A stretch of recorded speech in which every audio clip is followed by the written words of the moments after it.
नमस्कार दोस्तों, कैसे हैं आप लोग। स्वागत है आपका इस YouTube चैनल पर। दोस्तों हम लोग पढ़ने जा रहे हैं वाच्य पढ़ेंगे। इसकी PDF आपको टेलीग्राम पे शेयर कर दी जाएगी। आप लोग टेलीग्राम से जुड़ जाइए। जो लोग नहीं जुड़े हैं इसी वीडियो के डिस्क्रिप्शन में चेक करें, उसका लिंक है। बाकी चैनल पर जो लोग नए हैं वो कृपया सब्सक्राइब कर ले, बेल आइकन दबाएं जिससे वीडियो का नोटिफिकेशन आपको रेगुलर मिलता रहे। वीडियो देखने के बाद अपने साथियों के साथ खूब शेयर कीजिए। वीडियो को अभी से लाइक कर दीजिए। चलिए भाई स्टार्ट करते हैं। क्रिया के आधार पर वाक्य के भेद क्या होते हैं। क्रिया के आधार पर वाक्य के भेद 3 होते हैं। कौन कौन से? कृतिवाच्य, कर्मवाच्य, भाववाच्य। कृतिवाच्य देखिए फालतू की मतलब बात नहीं करेंगे हम लोग, इसलिए क्लास बहुत लंबी नहीं जाएगी। इसमें 2 चीज़ पढ़ लेंगे हम लोग, वाच्य और पदबंध, दोनों कवर कर लेंगे, ठीक है। बाकी कोई डाउट होता है तो आप लोग कमेंट करके क्वेश्चन पूछ सकते हैं अपना।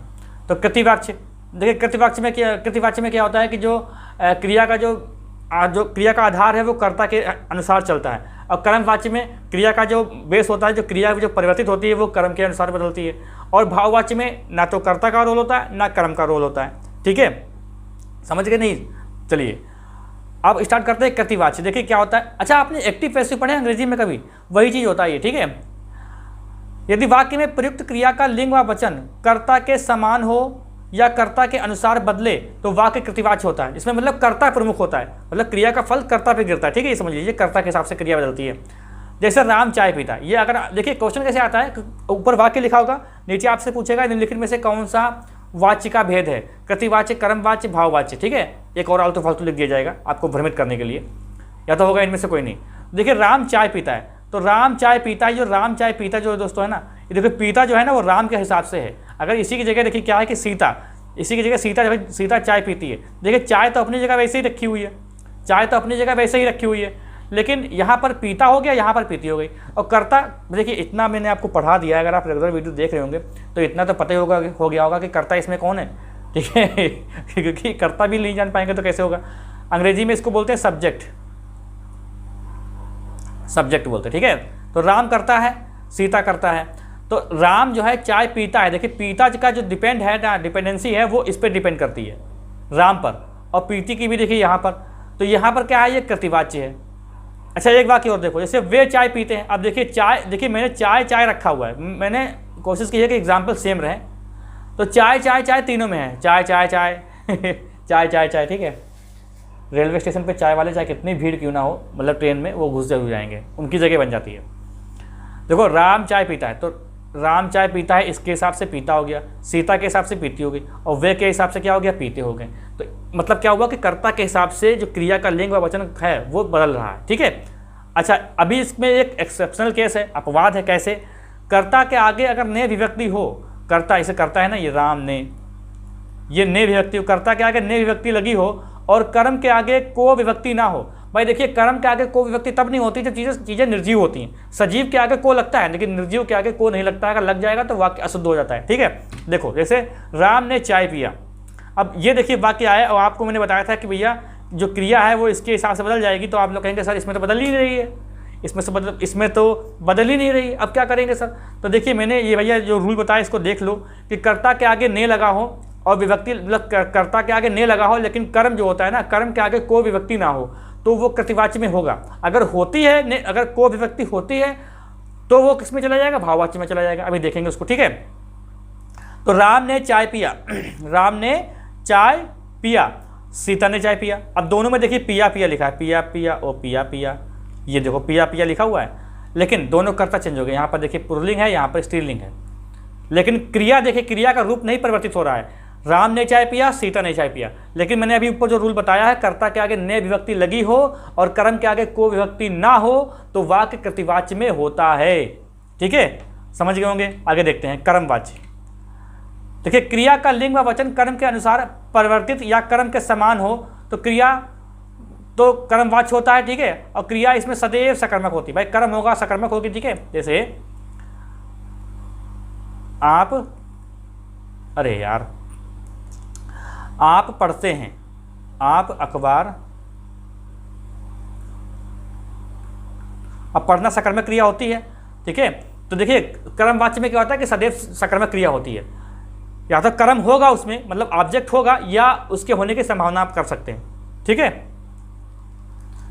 जैसे एक बात मैं बताऊंगा आपको, जैसे लिखा हो कि पक्षी आकाश में उड़ते हैं, पक्षी आकाश में उड़ते हैं। तो उड़ना कौन सी क्रिया है? आकर्मक क्रिया है, ठीक है।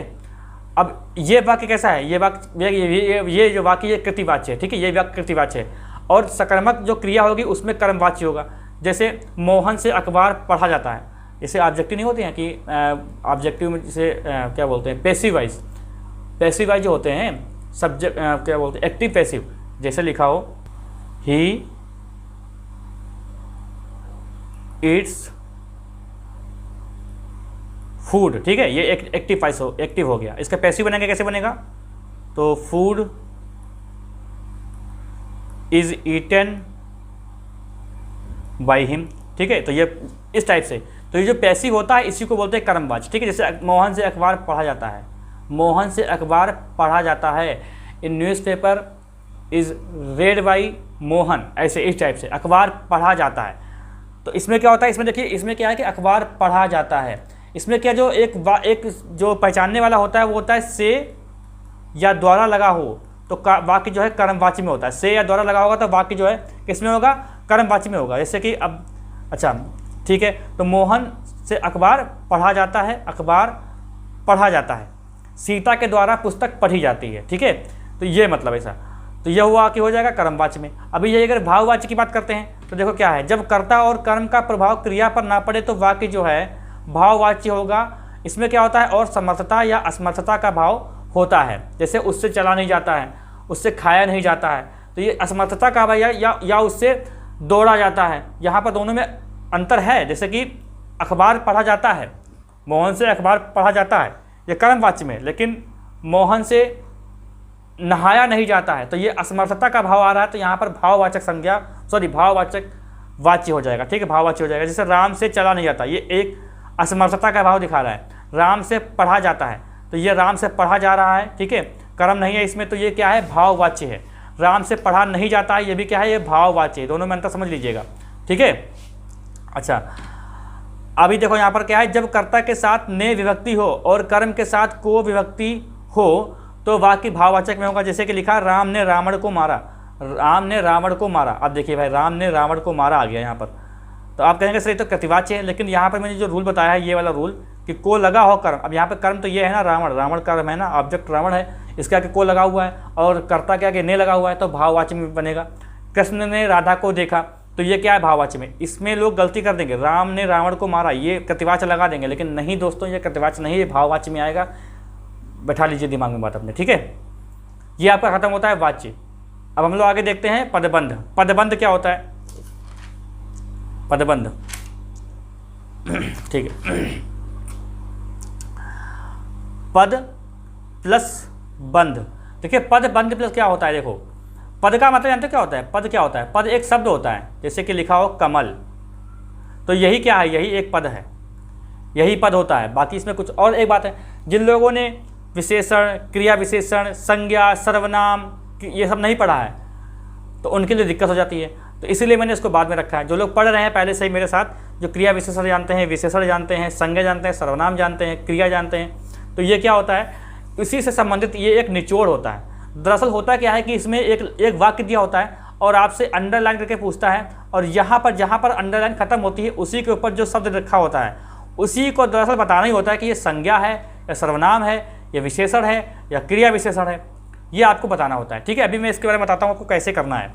देखो, जब शब्दों का वाक्य में प्रयोग कर लिया जाए, जब शब्दों का वाक्य में प्रयोग कर लिया जाता तो वही शब्द जो है वो पद कहलाता है। जैसे कि लिखा है कमल, ये कमल क्या है, ये एक शब्द है, ठीक है। अभी इसका अगर वाक्य में प्रयोग करते हैं, जैसे कीचड़ में कमल खिला है, जैसे लिखा है कीचड़ में कमल खिले हैं, ठीक है, तो ये कमल यहाँ पर क्या होगा, यहीं पर पद का काम कर रहा है। ये क्या कर रहा है, पद का काम कर रहा है, ठीक है। चलिए, कई पदों के योग से बने वाक्यांशों को जो एक ही पद का काम करता है उसे बोलते हैं पदबंध। ये परिभाषा आप याद कर लेंगे तो अच्छी बात रहेगी, क्योंकि पेपर में आता है। कई पदों के योग से बने वाक्यांशों को जो एक ही पद का काम करता है उसे पदबंध कहते हैं, ठीक है। पदबंध के भेद कितने होते हैं? 5। ये क्वेश्चन आपसे पूछा जाएगा। संज्ञा पदबंध, सर्वनाम पदबंध, विशेषण पदबंध, क्रिया पदबंध और क्रिया विशेषण पदबंध, ठीक है। संज्ञा पदबंध, सर्वनाम पदबंध, विशेषण पदबंध, क्रिया पदबंध और क्रिया विशेषण पदबंध। अब देखिए, मैंने आपको ये अलग अलग पढ़ाया हुआ है, ये कुछ भी दोस्तों, ये टॉपिक बिल्कुल हलवा है, कुछ भी नहीं है इसमें, बस आपको भ्रमित करने के लिए इसमें पदबंध बता दिया गया है। जैसे संज्ञा आपको मैंने पढ़ाया, सर्वनाम मैंने आपको पढ़ाया, विशेषण भी आपको पढ़ाया, क्रिया भी आपको पढ़ाया और क्रिया विशेषण भी आपको पढ़ाया। बस यहाँ पर देखिए उनके भेद नहीं पढ़ने हैं, बस खाली समझना है, बहुत हल्का टॉपिक होता है ये। जैसे देखो संज्ञा पदबंध क्या होता है, जब एक से अधिक पद मिलकर संज्ञा का काम करें, जब एक से अधिक पद मिलकर संज्ञा का काम करें तो पदबंध को संज्ञा पदबंध कहते हैं। और संज्ञा पदबंध के शीर्ष में संज्ञा पद होता है और अन्य उस पर जो है आश्रित रहते हैं। तो अभी एग्जांपल देखते हैं, फिर बताता हूँ मैं कैसे। देखो जैसे पार्टी में सुंदर लड़कियां थीं, और अंडरलाइन यहाँ तक का है, पार्टी में सुंदर लड़कियां थीं, पूछेगा कौन सा पदबंध है, तो भैया लड़कियां संज्ञा है। अब जो आश्रित की बात हो रही है यहाँ पर, आश्रित, वो आश्रित मतलब क्या है कि ये एक संज्ञा है और इस पे जो इसके जो पहले लिखा हुआ है ये सब संज्ञा पर आश्रित है, ठीक है। और लिखा हुआ है कि शीर्ष पे संज्ञा, यहाँ मतलब ये यहाँ पर लाइन खत्म होती है, इसके शीर्ष पर क्या है, ये लड़कियाँ क्या होता है, लड़कियाँ एक संज्ञा है, तो ये संज्ञा पदबंध हो जाएगा। बहुत इजी होता है, बस पूरी ये आप देखो कि कहाँ तक अंडरलाइन दिया गया है, ठीक है। दहाड़ता हुआ शेर जंगल में घूम रहा था, तो दहाड़ता हुआ शेर यहाँ तक का है, कौन सा पदबंध है, शेर कौन सा है, संज्ञा होती है, तो भैया संज्ञा पदबंध हो जाएगा। इसमें क्या बताने वाली बात है, बताओ, हलवा चीज़ है ये। सर्वनाम देखो, एक से अधिक पद एक साथ जुड़कर सर्वनाम का कार्य करें तो उसे सर्वनाम पदबंध कहते हैं। इसके शीर्ष पर सर्वनाम पद होते हैं, बाकी सब उस पर आश्रित रहते हैं। सिंपल सी बात देखो, मेरा सबसे बड़ा और पहला दुश्मन आलस है, तो यहाँ पर देखिए सबसे दुश्मन क्या होगा, सर्वनाम हो जाएगा, क्योंकि आलस क्या है, आलस एक भाववाचक संज्ञा हो जाएगी। तो आलस जो है, इसका आलस का मतलब संज्ञा सर्वनाम कैसे कहते हैं, सर्वनाम जो संज्ञा के स्थान पर प्रयुक्त होते हैं उनको जो संज्ञा के लिए जो कहे जाते हैं वो बोलते हैं सर्वनाम। तो आलस के लिए कहा गया है कि इसके दुश्मन को, तो यहाँ तक क्या है, ये एक हो जाएगा आपका सर्वनाम पदबंध। जैसे भाग्य का मारा मैं कर भी कह सकता हूँ, तो भैया ये ऐसे लिख लो, यहाँ पर लगा रहेगा, तो ये मैं क्या हो जाएगा, मैं एक सर्वनाम है, तो ये सर्वनाम पदबंध हो जाएगा। बहुत सरल होता है, ये सर्वनाम पदबंध हो गया, ठीक है। बस आपको ध्यान देना होता है कि कहाँ तक कैसे क्या पूछ रहा है, ठीक है। विशेषण पदबंध देखो, अच्छा विशेषण देखो, क्रिया देखो, संज्ञा व सर्वनाम की विशेषता बताने वाले को विशेषण कहते हैं। तो जब एक से अधिक पद मिलकर किसी संज्ञा या सर्वनाम की विशेषता प्रकट करें उन्हें विशेषण पदबंध कहते हैं। इसके शीर्ष में विशेषण होता है और अन्य पद विशेषण पर आश्रित रहते हैं। कैसे देखो, मुझे 10 किलो पिसी हुई काली मिर्च दे दो, मुझे 10 किलो पिसी हुई काली मिर्च दे दो, यहाँ तक अंडरलाइन है। अब काली यानी रंग किस में आता है, विशेषण आता है। मिर्च क्या है, मिर्च एक संज्ञा हो जाएगी। तो ये देखो मिर्च जो है इसकी विशेषता क्या बता रहा है, काली।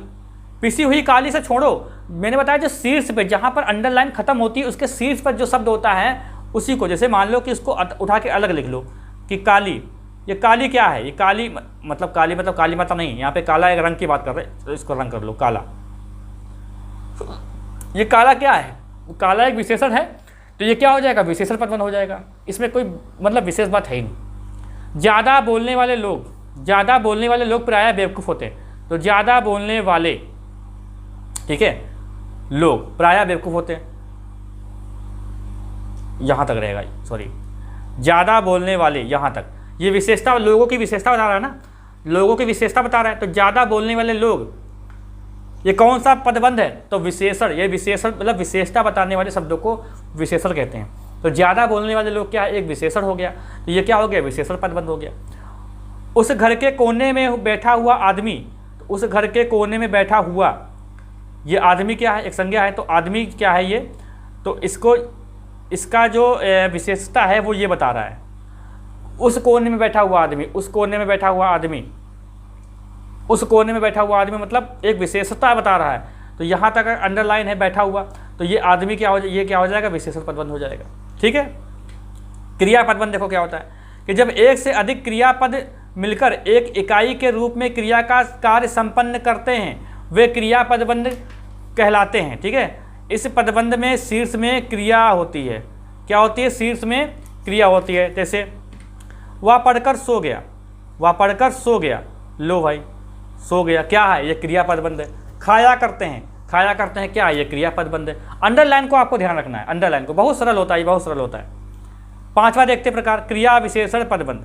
देखो जो पदबंध क्रिया विशेषण के रूप में प्रयुक्त होते हैं उन्हें क्रिया विशेषण पदबंध कहते हैं। इनमें क्रिया विशेषण शीर्ष पर होता है और प्रायः प्रविशेषण आश्रित पद होते हैं। वही बात है कि भाई प्रविशेषण जो होते हैं क्रिया विशेषण के जो इसके पहले जो लगे होंगे वो सब इस पर आश्रित होते हैं। देखो जैसे उसने सांप को पीट पीट कर मार डाला, तो पीट पीट कर ऐसा लिखा हो तो ये क्या है, मारने से पहले ये विशेषता बताता है ना, कैसे मारा, पीट पीट कर। तो पीट पीट कर क्या हो जाएगा, क्रिया विशेषण हो जाएगा। पहली बात, जहाँ पर दो दो शब्द मिल जाएंगे ना, पीट पीट कर, जल्दी जल्दी, ठीक है, तो ये सब क्या हो जाएगा, क्रिया विशेषण का पदबंध हो जाएगा। जल्दी जल्दी खाना खाते, तो यहाँ पर अंडरलाइन होगा। जल्दी जल्दी खाना खाते हैं, बहुत जल्दी जल्दी खाना खाता है, तो क्या हो जाएगा भाई, वो क्रिया पदबंध हो जाएगा।